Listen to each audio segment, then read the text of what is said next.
pessoal, a gente vai falar do nosso querido módulo 3, módulo de planejamento de aposentadoria, um módulo aí dos curtinhos, né, da nossa prova, pode chegar aí de 9 a 13% aí das questões da prova, então ele é um módulo mais curto e normalmente é um módulo aí que vocês têm mais facilidade, né? Então, tentei trazer alguns temas aqui um pouco mais diferentes hoje, questões aí também que vieram, né, nos últimos exames, principalmente no último exame de número 50, para fazer esse laboratório aqui de hoje. Baseei em relatos aí de vocês, né, e de outros alunos aí que já passaram. Então, só relembrando aqui para vocês, para quem vai fazer a modular, 50 minutinhos aqui para o módulo 3. Importantíssimo vocês terem isso daqui em mente, tá, pessoal? Quem vai fazer a completa, não precisa preocupar muito, porque vai ter aqui o tempo todo da tarde para resolver e pode dividir da melhor forma. Mas para quem vai fazer a modular, lembrar sempre aqui desse tempo por módulo é essencial, tá? Então, quem ainda não tinha essa informação, saibam aí que se vocês vão fazer só o módulo 3, vocês têm 50 minutos. Se vocês vão fazer o módulo 3 e o 4, vocês têm os 50 mais os 40. E aí vocês dividem da melhor forma, mas é importante vocês saberem desse limitador ali, tempo, que é importantíssimo. E só um lembrete, né? Tá chegando aí o encerramento das inscrições do exame 51. Importante aí para quem está entrando agora, né? Lembrar que esse exame 51, ele vai ser o último exame no modelo de prova que a gente conhece hoje. A partir de 2026, a gente vai ter aí mudanças, né, de como que vai estar sendo o exame.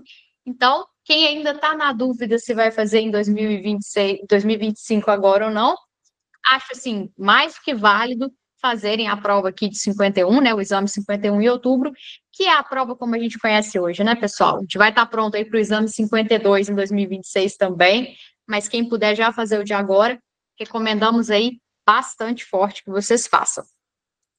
Então, vamos lá para a nossa primeira questão aqui hoje, nossa questão número 1 do nosso módulo 3. Vamos lá.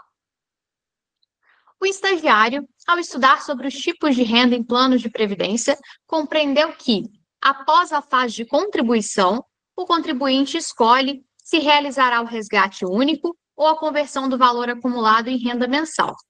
Em até 30 dias da fase de benefício, geralmente o segurador entra em contato para confirmar o tipo de renda escolhido. Dentre as modalidades citadas, está incorreto o que se afirma em. Pessoal, aqui eu já trouxe para vocês a primeira dicasinha aqui de prova, que sempre que vocês forem ter a leitura aqui da questão, comecem pelo final, quando o enunciado for um pouquinho maior, tá?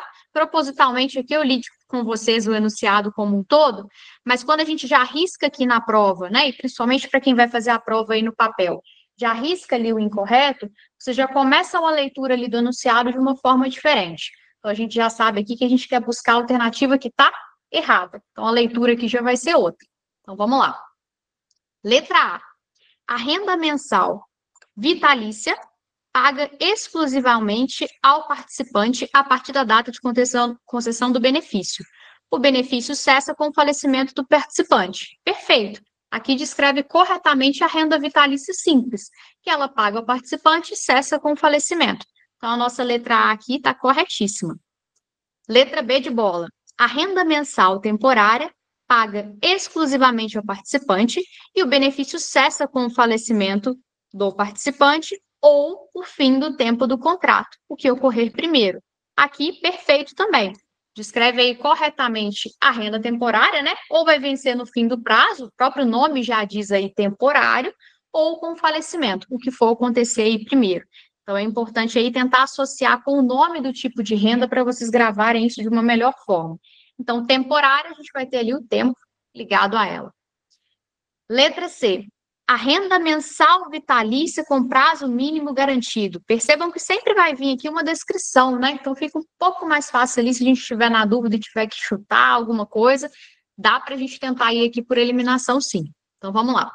A renda mensal vitalícia com prazo mínimo garantido paga vitalicialmente, perfeito, ao participante a partir da data de concessão do benefício, garantindo aos beneficiários um prazo mínimo de pagamento, do qual obrigatoriamente a seguradora irá direcionar os recursos, mesmo na falta do participante. Aqui está claríssimo, perfeito também. Escreve aí corretamente o que seria a renda vitalícia com prazo mínimo garantido. Ela é vitalícia para o participante, porém, a garantia mínima aí para os beneficiários. Lembrando que não existe almoço grátis, né? Quando a gente pega esse tipo de renda, normalmente o valor ele é um pouco menor, porque a seguradora ela se compromete muito mais ali com o tipo de renda. Então, por conta disso, né, de ter essa garantia ali para os beneficiários, costuma-se ali ter um valor menor também de recebimento para eles, tá, pessoal? Só como fins aqui de prática para vocês saberem. E a nossa letra D, que é a nossa alternativa aqui incorreta, que fala que a renda mensal vitalícia paga ao participante a partir da data de concessão do benefício. O benefício não cessa, e é aqui que a gente acha o nosso erro, com o falecimento do participante. A seguradora irá direcionar os recursos mesmo na falta do participante. Essa daqui, ela está errada, né, pessoal? A D, ela afirma aí que a renda vitalícia não cessa e que a seguradora direciona o recurso. Está errado.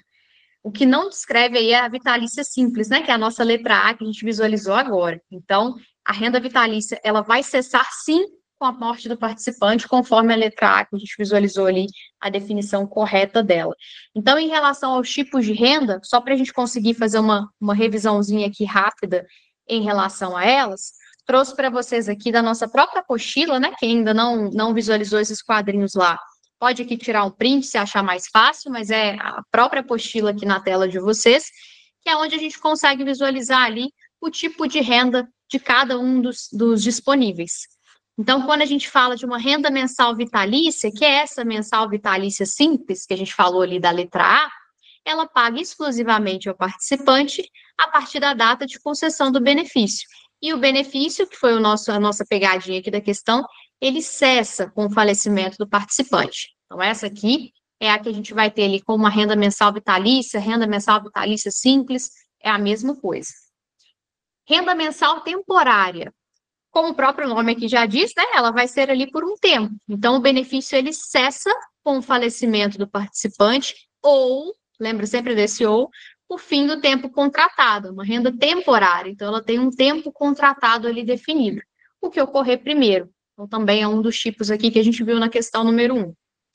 A renda mensal temporária por prazo certo, essa aqui pode confundir um pouquinho, por isso eu quis trazer essa revisão para vocês. Ela vai ser ali a renda por um prazo pré-estabelecido ao participante. Então, se o participante falecer durante o período do prazo certo, o benefício será pago ao beneficiário pelo período restante determinado. Então, a gente tem ali, por exemplo, uma renda mensal temporária por 10 anos. Caso ele faleça ali com 5, durante os próximos 5, vai ser pago ali para o beneficiário indicado esse tipo de renda.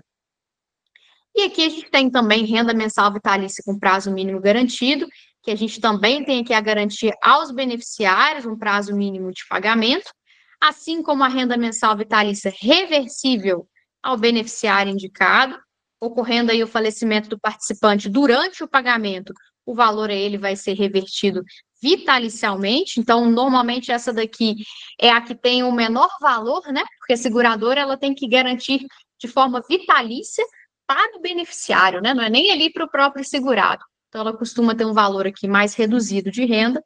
E a última aqui, renda mensal reversível ao cônjuge com continuidade aos menores. Mesma ideia dessa anterior. No falecimento aqui do participante, o percentual de seu valor estabelecido lá atrás na proposta vai ser revertido vitalicialmente ao cônjuge e, na falta do cônjuge, revertido aí aos menores. Então, aqui a gente tem uma proteção diretamente ao beneficiário, e aqui a gente tem ao cônjuge com continuidade aos menores, ali quando a gente normalmente tem um cônjuge, seja a esposa ou o marido, que não trabalha. Então, normalmente essa renda aqui ela é muito pouco usual, mas pode ser utilizada para esses fins, tá, pessoal? Então, só um quadrinho aqui para que a gente consiga relembrar todas essas rendas. Não é algo que precisa ser decorado, mas eu aconselho ali vocês darem, né, vez ou outra, uma leitura ali na apostila, uma vez ali por semana, bate o olho aqui nessa tabelinha, que é legal para vocês conseguirem ir reforçando esses conceitos. Só de fazer os simulados lá na plataforma já fica bem fresquinho aí para vocês. Vamos lá aqui para a nossa questão número 2. Vamos lá. O estagiário averigou, e aqui vamos começar com a dica da aula anterior, né? Está incorreto. Então, já vamos riscar aqui no final. A gente quer saber qual que está errado. O estagiário averigou que no regime RGPS, que é o Regime Geral da Previdência Social, cuja responsabilidade é do Ministério da Previdência Social e execução pela Autarquia Federal, INSS, Instituto Nacional do Seguro Social, compreende diversos benefícios, dentre eles o de aposentadoria por idade e tempo de contribuição. Dentre os benefícios deste, está incorreto o que se apresenta em. Aqui foi só um enunciado um pouquinho mais chato, mas para a gente conseguir relembrar ali, né, o que é o RGPS, que é esse regime geral, qual que é a responsabilidade de quem, né, Ministério da Previdência Social, executado por qual autarquia, INSS. Então, aqui acaba que a gente relembra alguns conceitos também. Mesmo não sendo a questão ali em si, dá para a gente fazer esse reforço de conteúdo. Vamos lá. Lembrando que a gente quer buscar a incorreta. Concedida pelo RGPS e INSS aos trabalhadores urbanos que atingirem a idade de 65 anos para homens e 62 anos para mulheres. Aqui, perfeito. A aposentadoria aí por idade, né, urbana. A gente tem essas duas diferenciações, a idade urbana e a idade rural. Na idade urbana, né, a regra vigente aí desde 2019 são 60 anos, 65 anos para homens e 62 aí para mulheres. Então, a letra A aqui está perfeita. Letra B, trabalhadores rurais. Então, é a regra que a gente tem aqui para rurais, que difere da de urbanos, importante vocês saberem disso, que é de 60 anos para homens e 55 anos para mulheres. Para trabalhadores rurais, a idade mínima é um pouquinho mais reduzida. Então, a gente tem 60 anos de homem e 55 anos de mulher. Então, a letra B aqui, perfeito também. Letra C, deve cumprir tempo mínimo de contribuição, 15 anos se mulher e 20 anos se homem. Perfeito também, né? Quando a gente fala aqui no enunciado, ó, é aposentadoria por idade e tempo de contribuição. Então, sim, tem que ter esse tempo mínimo de contribuição também. Letra C aqui, perfeita, 15 para mulher e 20 aí, caso seja homem. E a nossa letra D, que é a que está incorreta aqui nesse caso, deve passar por perícias médicas periodicamente a cada 2 anos. Aqui, pessoal, faz parte sim de uma das regrinhas, mas não na de aposentadoria por idade e tempo de contribuição. E sim quando a gente fala do benefício por incapacidade temporária, que também aí pode ser o benefício conhecido como invalidez, tá? Então, é uma característica obrigatória sim, porém não do de aposentadoria por idade e tempo de contribuição. E aí, para a gente visualizar um pouquinho melhor e fixar mais esse quadro aqui para a gente, trouxe aqui para vocês os dois, que são os dois mais cobrados aí em exame. Temos outros também, mas os mais comuns aqui são esses dois. Idade e tempo, que foi o que a gente viu agora na questão, e o de invalidez, também chamado aí de incapacidade permanente, né? A mesma ideia, então associem os dois nomes, vale para a mesma coisa. No de idade e tempo, a gente acabou de ver que no caso de urbanos, e pode vir cobrando essa diferença aí na prova para vocês, tá, pessoal? Por isso que eu estou reforçando isso aqui. A gente tem essa idade de 65 para homens e 62 para mulheres, caso sejam rurais. Lembra que o tempo é um pouquinho mais curto, 60 anos aí para homens e 55 para mulheres, e deve cumprir o tempo mínimo de contribuição, que a gente está falando de uma aposentadoria por idade e tempo de contribuição. 15 se mulher e 20 se homem. Aqui são todos perfeitos as alternativas A, B e C que a gente viu na questão anterior. A letra D, que foi a que a gente viu ali de invalidez, é exatamente essa daqui, ó. Deve passar por perícias médicas periodicamente a cada 2 anos. Então, esse aqui faz parte do aposentadoria por incapacidade ou invalidez, que também, só para fins aqui de revisão, é um benefício concedido que, por doença ou acidente, qualquer um aqui dos dois, for considerado pela perícia médica da Previdência Social incapaz de exercer suas atividades ou outro serviço que lhe garanta o sustento. Então, por isso que ele é ali concedido esse benefício de aposentadoria por invalidez ou aposentadoria por incapacidade permanente, né?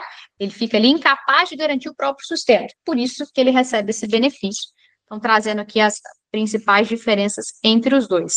Reparem, só para fins de caso caia uma questão assim no exame de vocês, que quando a gente fala do de aposentadoria por idade, tempo de contribuição, a gente sempre está falando aqui de idades específicas ou tempo mínimo.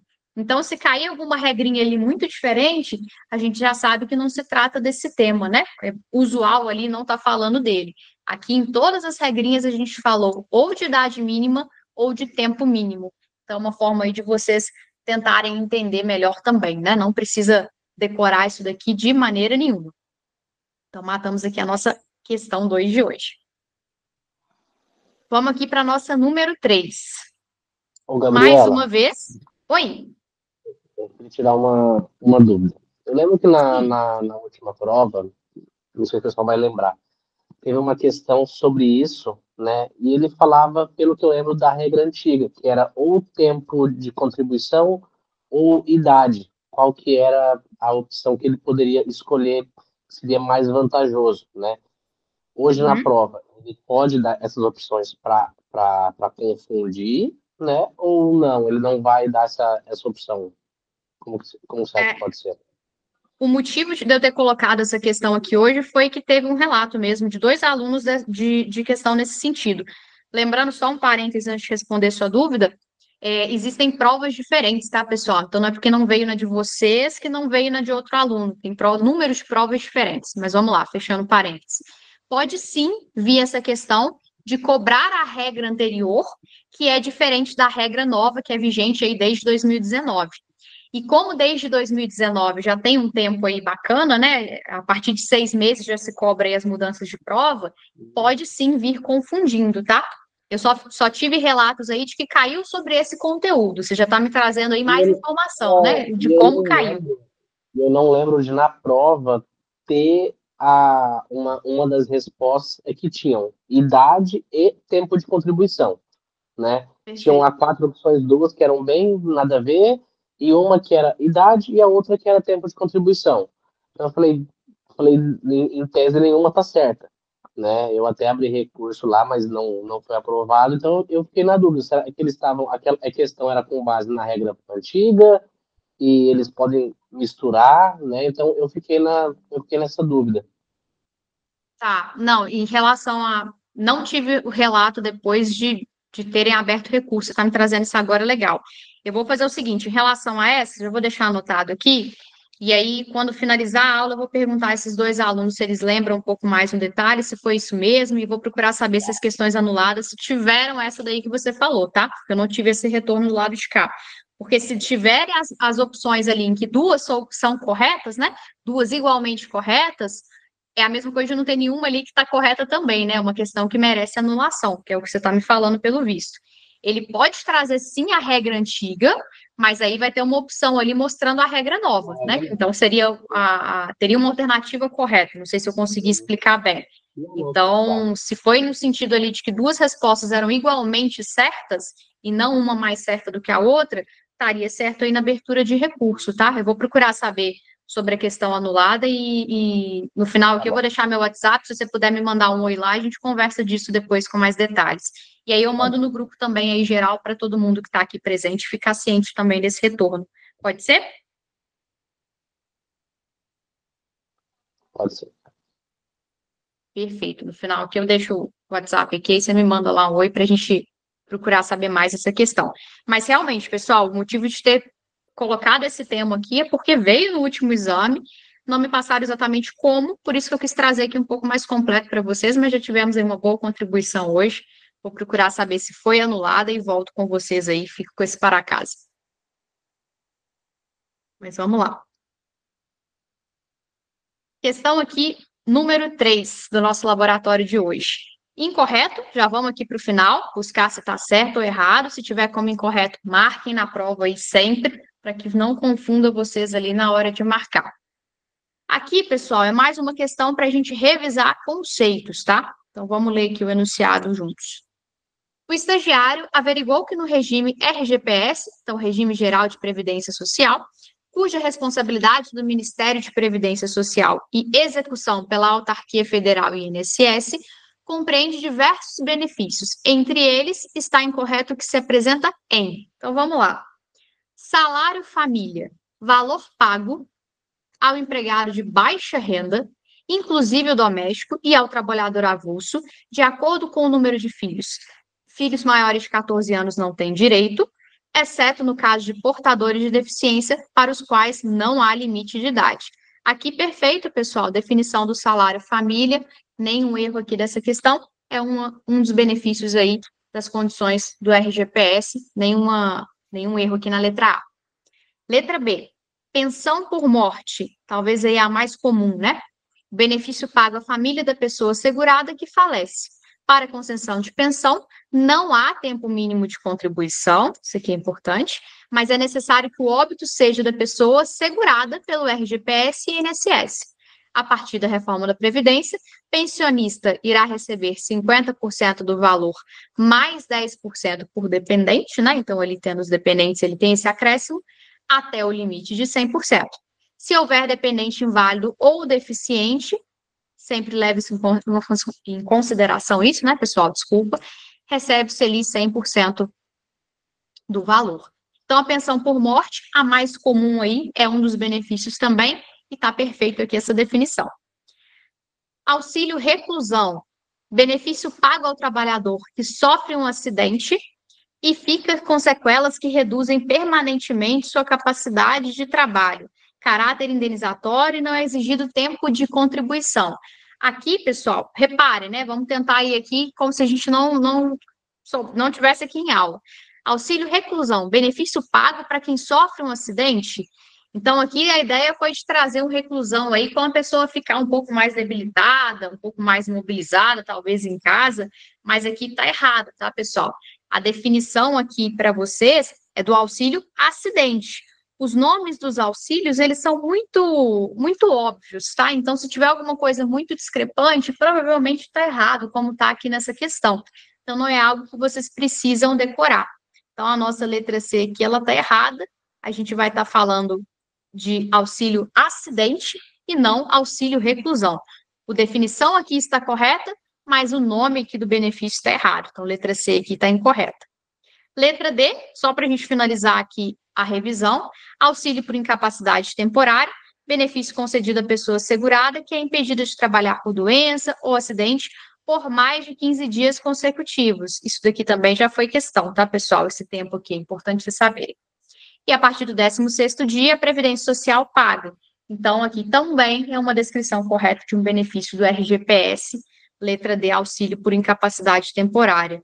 Então, entendam aqui que a gente não está falando de invalidez, né? Para a gente pegar essas diferenças. A gente está falando ali de alguém que, por mais ali de 15 dias consecutivos, está incapaz temporariamente de trabalhar ou de exercer ali a atividade laboral, enfim, a gente não está falando de nada aqui em definitivo. Então, a nossa letra D aqui, ela está correta. E trazendo para vocês aqui um pouquinho mais, pessoal, lembrando que, mais uma vez, todos esses quadros são da nossa apostila, mas aqui só está resumido para facilitar para vocês.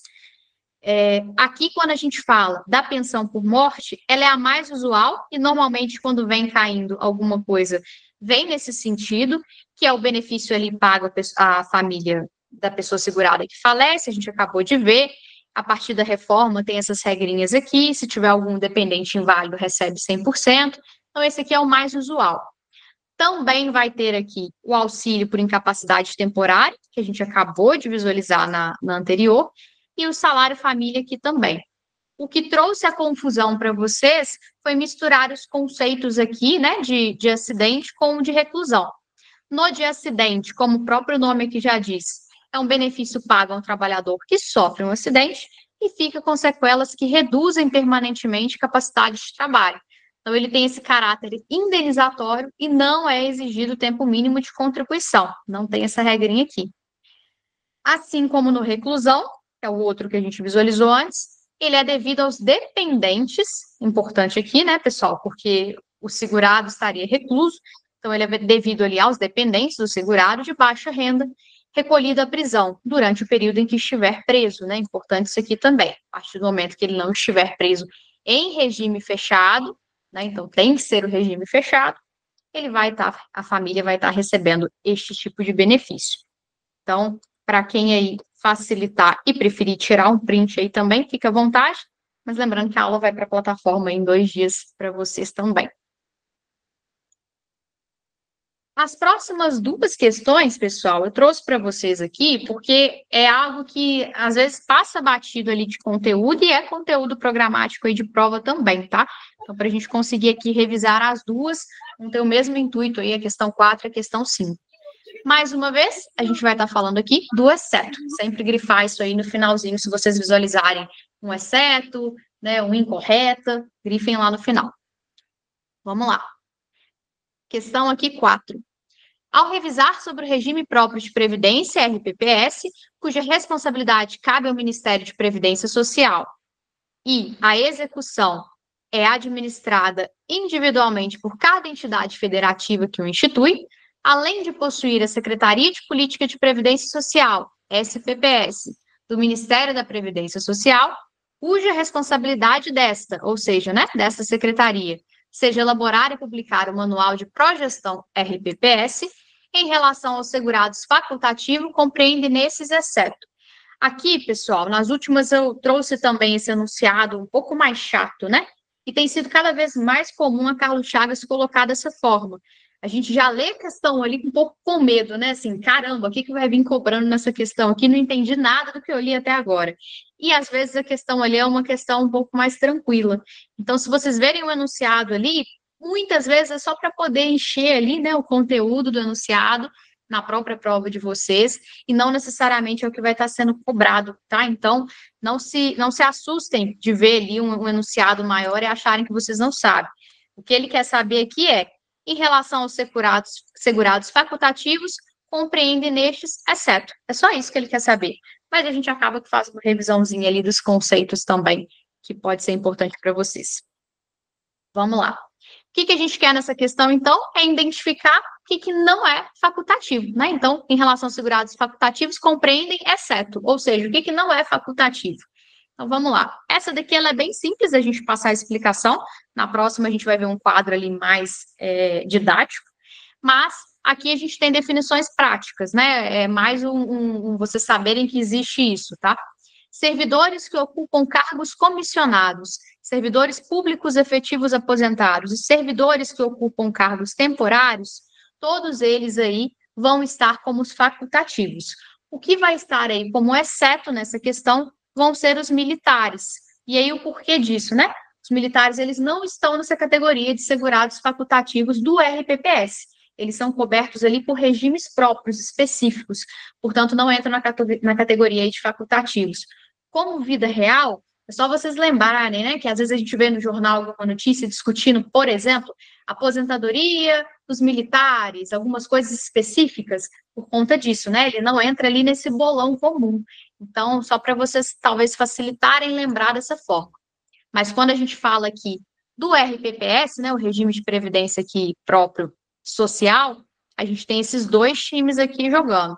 O segurado obrigatório, que é onde a gente vai ver os servidores públicos efetivos, militares, que é o que a gente viu aqui na questão anterior, pensionistas e dependentes, e o segurado facultativo, que são todos esses servidores que ocupam cargos comissionados ou temporários e servidores públicos efetivos aposentados.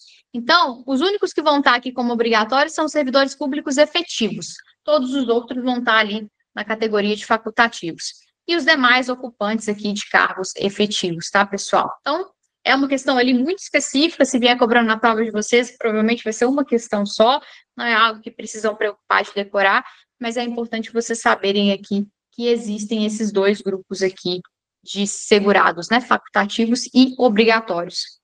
E aí, assim como nessa questão 4, eu trouxe aqui na questão 5, até para a gente ter mais questões ali na plataforma sobre isso, o contrário.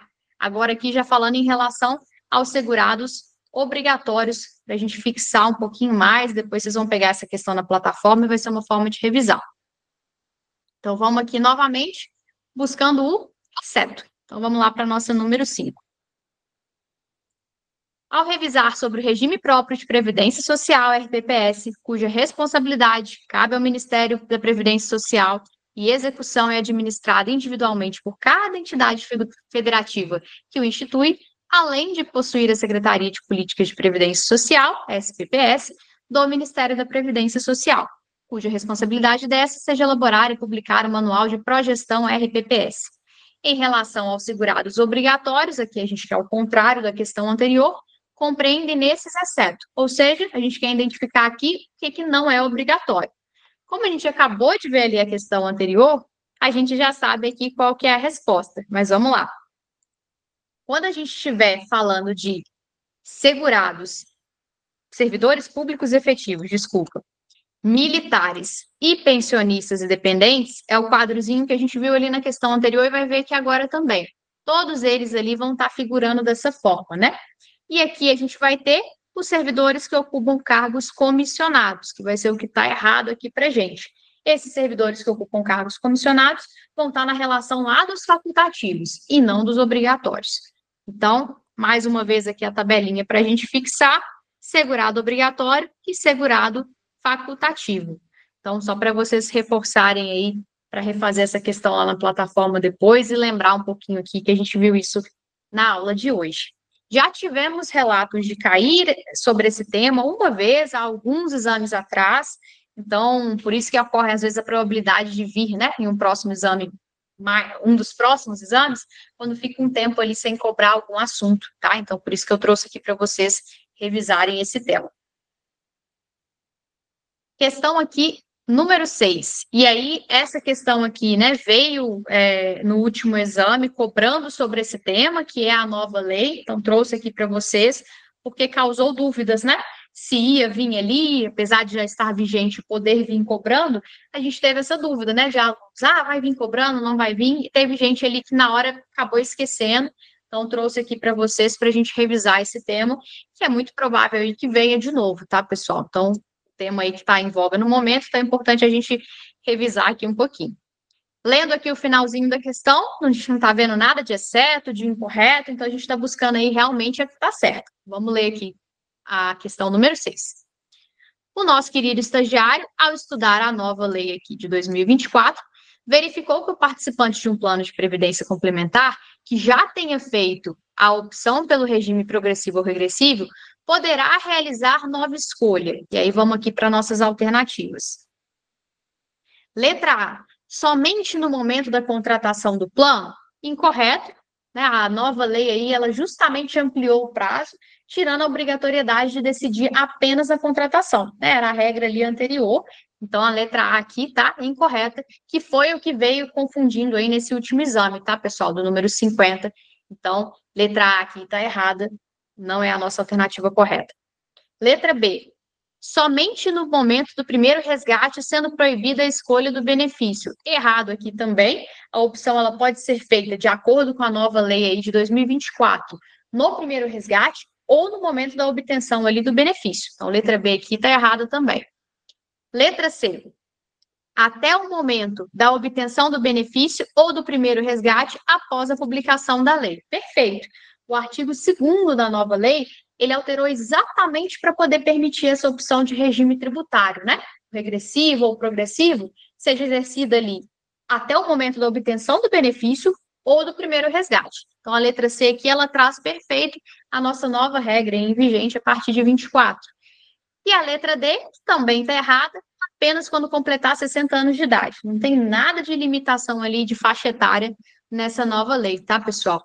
Então, trazendo aqui para vocês, né, também aqui da apostila, o recorte da Lei 14.803 de 24, que é quando a gente fala da escolha do regime tributário progressivo ou regressivo. Então, a gente teve ali essa alteração, né, lá de 2004 para 2024, com esse novo artigo 2º aqui da lei. Os participantes de plano de benefício, de caráter previdenciado, na modalidade ali de contribuição definida, contribuição variável, etc., eles vão ter ali essa opção, né, de exercer novamente a opção pelo regime de tributação anterior à referida lei até o momento da obtenção do benefício ou da requisição do primeiro resgate. Então, aqui a gente teve essa alteração, né, a partir ali de 2024, e veio sim cobrando aí no exame número 50 de julho agora. Então, fiquem atentos aí a essa nova resolução que pode vir aí novamente na prova de vocês, tá, pessoal? Então, quem ainda não estava atento a isso, ou talvez ainda não está atuando no mercado, importante aí estar ciente dessa alteração. Questão aqui, número 7. Novamente, vamos dar uma olhadinha aqui no final, né? Não está pedindo ali nenhum exceto, nada ali de diferente. Então, a gente já vai aqui para o texto como um todo. Mas já sabemos aqui que a gente está buscando alguma coisa em relação a um termo que corresponde ao mecanismo. Então, que mecanismo que é esse? Que termo que a gente vai buscar? Por isso que é sempre legal ali ler o finalzinho antes. Vamos lá. O estagiário, ao participar de uma reunião estratégica com o Departamento de Recursos Humanos, ouviu falar sobre o mecanismo adotado pela empresa de reter talentos e alinhar interesses de longo prazo entre colaborador e organização. Foi comentado que esse mecanismo é comum em startups e empresas de tecnologia, mas também presente em companhias mais tradicionais, podendo envolver participação societária, ações ou outros benefícios vinculados à permanência do profissional na empresa. Esse tipo de prática costuma estabelecer prazos ou condições para que o colaborador tenha acesso integral a determinados direitos, sendo aplicado de forma contratual. Considerando essa descrição, o termo correspondente a esse mecanismo é, então vamos lá, o enunciado ele descreveu basicamente uma situação fictícia de retenção de talentos com uma aquisição ali gradual de direitos, vamos falar assim, né? E questiona aí para a gente qual é o nome desse mecanismo. Então vamos lá para nossas alternativas. Letra A.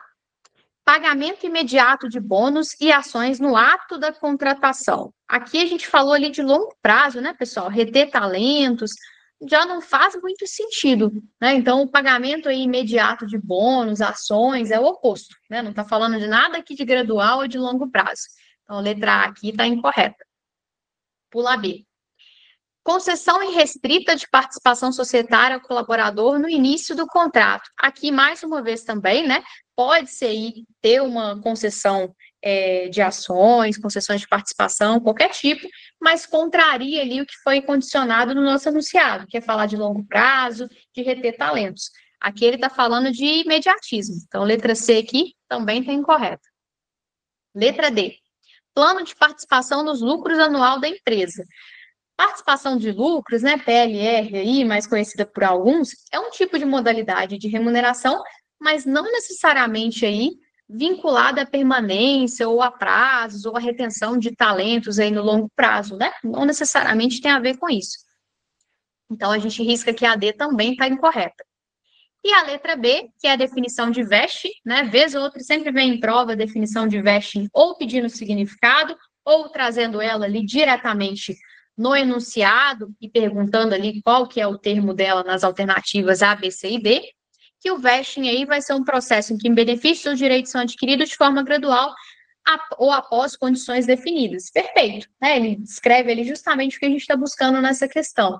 Então, gradualmente ou ao cumprir termos de tempo para alinhar ali os interesses da empresa, né? Então, o colaborador ele tem que ficar um tempo maior X, né, 20 anos, para receber 100%, isso é muito comum em banco também, né?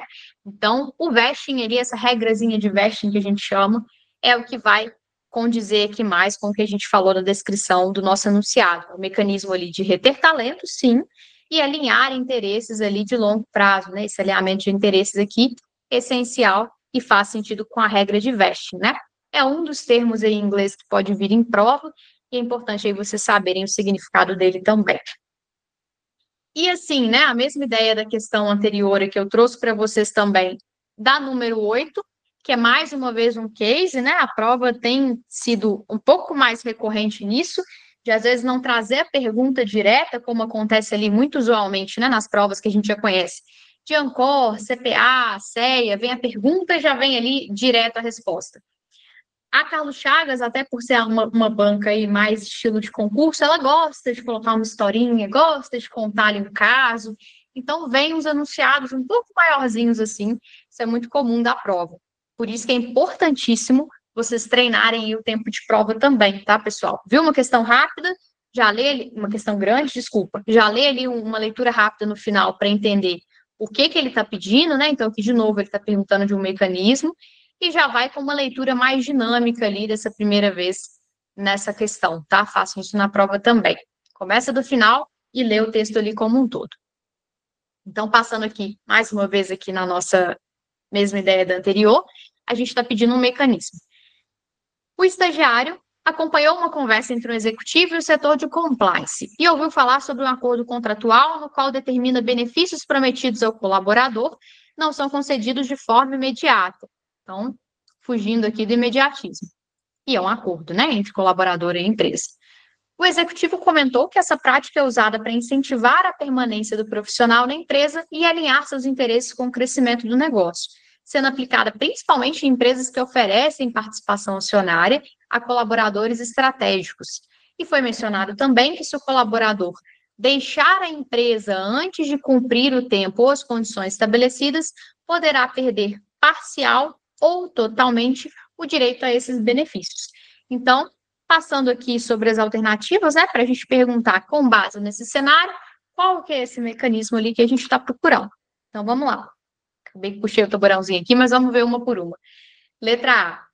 Remuneração variável baseada exclusivamente no desempenho mensal. Não faz nem sentido, né, o estilo aqui da resposta, mas a gente estaria falando ali com critérios mensais, distribuição mensal, com base no desempenho, alguma coisa assim, mas não tem nada a ver com um acordo, com um longo prazo, né, uma participação acionária por uma pessoa estratégica, nada disso.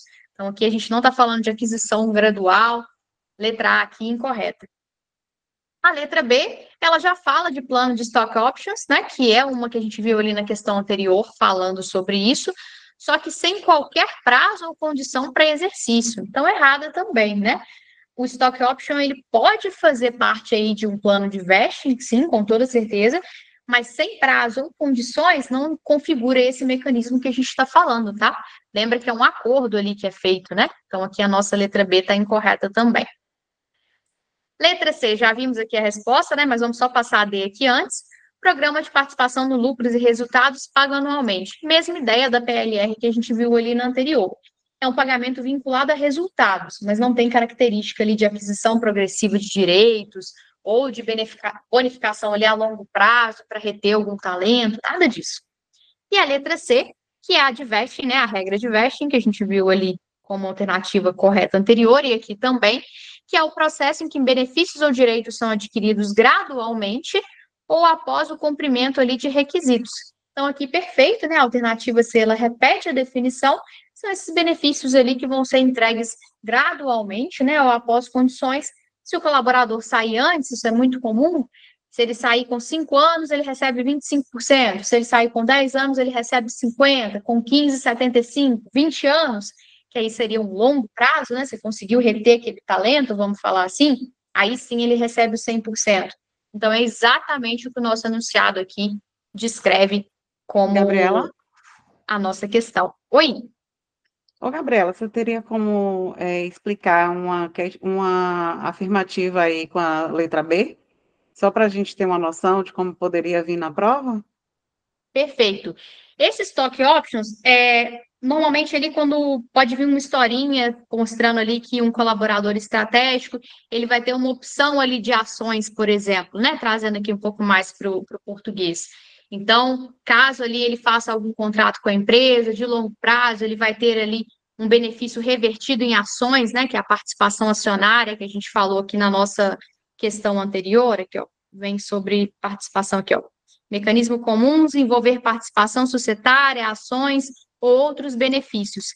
Então, pode ser um tipo de vesting, né, uma regra de vesting, ele trazer isso, que o colaborador ali, por exemplo, ao ficar X tempo na empresa, ele teve ali um plano de stock option, ou seja, ele vai ter ali condições de prazo, ficando na empresa, ele vai receber essa participação acionária.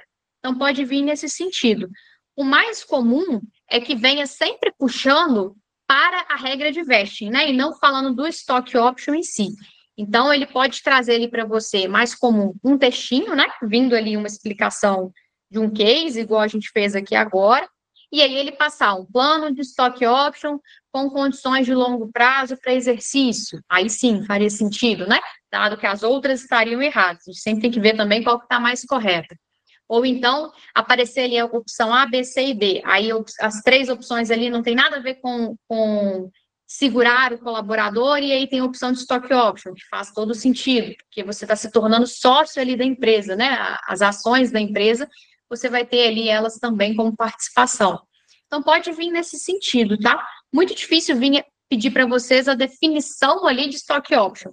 E quando a gente fala disso na prova do CFP, é sobre a regra de vesting, que é como que a gente traz ali para longo prazo, em contrato, com benefício de prazos maiores, colaborador e empresa. É sempre com essa ideia. Mas depois, se ficar um pouquinho mais de dúvida desse tema de vesting também, joga lá na plataforma em buscar questões, escreve só vesting, que aí você vai ver todas as formas que vêm sendo cobradas. Mas nunca vem algo Na assim verdade, muito específico. essa minha dúvida é porque eu não tinha escutado esse termo ainda no material, então por Perfeito. isso que eu fiz essa pergunta. Eu já vi alguns casos assim, tipo, de funcionários da Petrobras, que eles precisam permanecer com a previdência deles, né, para que eles Tá. consigam permanecer com um plano de saúde, algo do tipo. Já teve alguns clientes que pontuaram isso, eu acho que também está nessa regra, né? Exato. É exatamente essa ideia de levar ali a longo prazo. O mais comum é previdência, tá? E você trouxe aí da Petrobras, da Vale, os próprios bancões também, né? E quem trabalha em banco já deve ter recebido ali é, uma Né, eu proposta ali tenho, eu de uma trabalho no previdência. Você Bradesco e tem, eu né? tenho. Uhum. Ótimo. Então você vai ver lá que se você sair com um pouquinho de tempo, às vezes você não recebe nada, se for um tempinho muito curto, às vezes 25%, tem essas regrinhas. O mais comum é previdência nessas grandes empresas, mas o stock option aí em si, né? Se for pegar aí, o que que é o stock option? Ele é uma prática, vamos falar assim, que é usada ali para alinhar o desempenho da empresa com o profissional estratégico. E aí, por isso que o vesting, ele entra mais como o tema do CFP, né? Que é você ter ali alinhado ao longo prazo os interesses da empresa, como você vai reter um colaborador.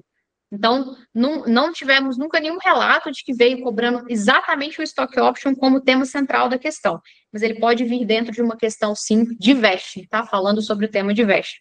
Então, só para ficar um pouco mais Obrigada. claro. Imagina. Pessoal, só em relação a. Eu não vi quem que foi que levantou a mão aquela hora para falar da questão de ser anulado ou não, mas eu deixo aqui sempre o meu contato para vocês, né? O meu contato aqui direto, para vocês tirarem dúvida, não só do módulo 3, mas de qualquer outro módulo aí que vocês tenham dificuldade. E aí eu peço aí ao aluno aí que falou no meio ali do laboratório sobre essa questão, para me mandar lá, que eu vou ficar como para casa fazer essa devolutiva ali para vocês. E aí eu deixo aberto aqui, vou dar uma olhadinha no chat se tem mais alguma dúvida, mas agradecer aí Gabriela, a participação de vocês. Oi, Gabriela, boa noite. Em boa relação noite. a essa questão 8, em relação ao stock option, se ele tivesse parado só no nome stock option, tu pode voltar lá na Posso? Deixa eu pergunta? voltar ela aqui. Pronto. Se ele tivesse parado só aqui, plano de stock options, e não tivesse colocado o complemento de prazo, isso poderia ser a resposta? Se não tivesse a letra C, sim. Porque Certo. aí entra o que a Carlos Chagas cobra muito, que é a alternativa mais Mais correta. correta. É. Eu respondi, quando eu estava fazendo ontem, eu coloquei realmente a C. Só que eu fiquei intrigado, disse assim, poxa, a 7 e a 8, as duas estão falando de vesting, aí eu fiquei mais preocupada de ter errado por conta disso. E também porque quando eu vi participação acionária, eu me lembrei, quando eu trabalhei no HSBC, a gente recebia essas options, né, que eram tipo ações. Eu fiquei nessa dúvida, por causa do nome participação acionária, que eu liguei com as stock options, Uhum. e também porque ia ser vesting duas vezes, duas questões seguidas. Mas, então, no fim das contas, meu raciocínio estava certo mesmo. Foi a vesting, e caso não tivesse vesting e tivesse parado ali aqui em options, não tivesse o restante, aí poderia ser a letra B. Entendido. Perfeito. Exatamente. Se a gente não tivesse essa aqui de veste, né? Finge que ela não está aqui, que ela seria mais correta. E tivesse somente plano de stock options, sim, Pronto. seria completamente correto. Só esse sem qualquer prazo ou condição para exercício é que traz essa ideia de que não está certo. Porque aqui a gente fala de um acordo contratual, a gente fala aqui de longo prazo, né? Que não são concedidos de forma imediata. Então, por isso, tá? Mas seu raciocínio está perfeito, sim, corretíssima. Deixar aqui na 8, se Mas das tiver mais matérias, alguma como é que dúvida, estavam as deixa eu dar uma questões, eu olhadinha. também, quando fiz, também fiquei assim, pô, mas duas vestes, né? Será que tem algum pegatão aqui? Sacanagem, né, Livi? É para confundir mesmo. Deixa eu ver aqui o chat se teve mais alguma. Auxílio doença já caiu em prova, perguntando se tinha carência ou não. Eu também afirmava, beleza, pegou muita gente. Exato, assim, todas as que estão aqui, a gente já teve relatos que caíram ou na última, número 50, ou em anteriores. E aí, o que que é importante? Às vezes a gente fica muito ali, ai, caiu na de número 50, né? O exame anterior agora de julho. Vai cair na próxima. Só que a gente acompanha esse exame há muitos anos. Então, se não caiu no último exame, é uma chance maior de cair nesse. Então, às vezes, quem fez aí a última prova vai olhar e falar assim, putz, não lembro de ter caído nada de vesting, acho que isso aqui não vai cair. É provável que caia. Então, a gente coloca sempre esses dois pesos. O que caiu, porque é algo recente, vocês têm que estar aí, principalmente o tema ali que a gente viu de previdência, né? Uma lei nova e veio cobrando, mas o que não caiu na última prova é tão importante quanto está aqui também. Porque se está lá no edital, Carlos Chagas é uma banca aí muito bem qualificada para eles olharem o que eles não cobraram ainda e quererem cobrar. Então, não achem que o que vocês não viram aí, para quem fez o último exame, não vai estar no próximo, tá? Então, por isso aí que a gente coloca, e vesting aí foi um desses exemplos, por isso aqui 2 questões seguidas.